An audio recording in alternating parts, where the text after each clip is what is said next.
اب یہ بیٹی گھر میں بیٹھے، کمال تو نہیں ہے، یہ تو ہی محجبہ گھر میں بیٹھتی۔ امتحان سیدہ فاطمہ یہ ہے کہ اس بی بی کو دربار میں جانا ہے، یہ امتحان ہے۔ جب یہ امتحان دیتی ہیں تو خدا بتاتا ہے یہ دیکھو یہ مقام امتحان ہے۔ ابراہیم اللہ کے نبی ہیں، میں قرآن کے حوالے سے دے رہا ہوں، کل کوئی وہاں بھی کوئی بات نہ کرے۔ اللہ نے اتنے سالوں کے بعد ابراہیم کو بیٹا دیا، بڑھاپے میں بیٹا دیا، قرآن کی آیتیں ہیں۔ جب بیٹا ملا اللہ نے کہا ابراہیم ایسی سرزمین پہ چلا جا، زی زرع زمین ہے، دانا اگتا نہیں ہے، پانی نہیں ہے، شدت کی گرمی ہے، تو بیوی کو بھی چھوڑ بچوں کو بھی چھوڑ۔ ابراہیم نے سوال نہیں کیا، خدا اتنے سالوں کے بعد بیٹا دیا تو یہ عالم کیوں؟ یہی تو امتحان ابراہیم ہے، کیونکہ نسل ابراہیم سے کسی حسین کو آنا ہے، نسل ابراہیم سے کسی سیدہ زینب کو آنا ہے۔ جب آباء و اجداد میں یہ صبر ہے تو پھر اولاد میں بھی وہ صبر پیدا ہوتا ہے۔ ابراہیم جاتے ہیں، چلے جاتے ہیں، آب زمزم مختلف واقعات، اور جب بیٹا جوان ہوتا ہے 13 سال کا، اللہ کے طرف جا اسماعیل سے جا کر مل، اور جب ملتے ہیں 2 راتیں 3 راتیں گزرتی ہیں، خواب آتا ہے۔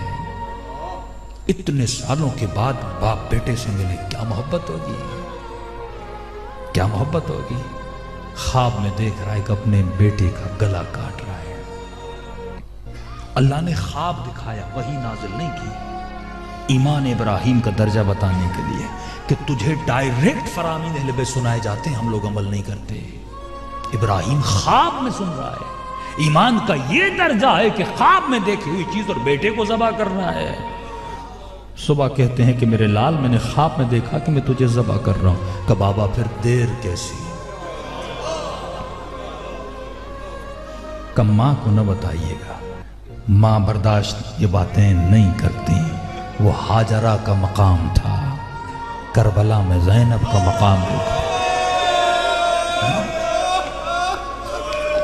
اسماعیل کو لے کر پہنچے ابراہیم۔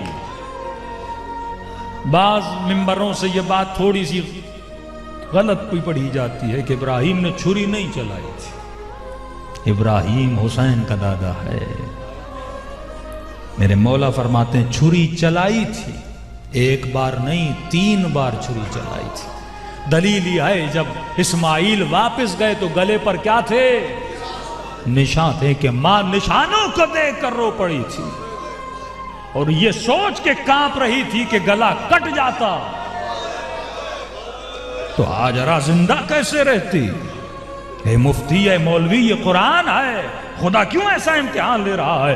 اولیاء سے امتحان لیا جاتا ہے، عام بندوں سے امتحان نہیں لیا جاتا۔ فرمایا جب 1 مرتبہ چھری چلائی گلا نہ کٹا، چھری چلی پر گلا نہ کٹا، دوبارہ چھری چلائی گلا نہ کٹا، تیسری مرتبہ ابراہیم کو جلال آیا، چھری کو پتھر پر مارا اور مار کر کہنے لگا اے چھری تو نافرمانی کیوں کر رہی ہے؟ یہ اللہ کا حکم ہے کہ مجھے اپنے بیٹے کا گلا کاٹنا ہے۔ تو بے زباں خنجر سے آواز آئی کہ ابراہیم کروں تو کیا کروں، کہ خلیل کہہ رہا ہے کاٹو اور جلیل کہہ رہا ہے کہ نہ کاٹو۔ اس وقت وہ دمبا آیا تھا۔ یہ قرآن ہے، یہ امتحان ہے کہ خدا دیتا ہے پھر لیتا ہے، پھر بندے کے جذبات کو دیکھتا ہے۔ کبھی تجھے امیری دیتا ہے پھر اچانک فقیر بناتا ہے، کہ دیکھوں جب امیری دی تھی تو شکر کر رہا تھا، اور جب فقیر بنا رہا ہوں تو صبر کرے گا کہ نہیں کرے گا۔ کبھی اولاد دے کر خوشیاں دیتا ہے، کبھی کڑیل جوان بیٹوں کو واپس لے لیتا ہے، کہ دیکھوں اس کے وجود میں صبر حسین ہے کہ نہیں۔ یہ صرف علی کرتا ہے یا صبر علی بھی اس کے اندر ہے؟ یہ صرف زینب کرتی ہے یا زینب کا صبر بھی اس کے اندر ہے؟ تو میرے عزیز، جب یہ امتحانات کوئی پورے کرتا ہے تب جا کے طلوع الہی میں وہ زینب بن جاتا ہے، تب جا کے اللہ کے نیک بندوں میں اس کا نام بنتا ہے۔ امام زادے بہت ملیں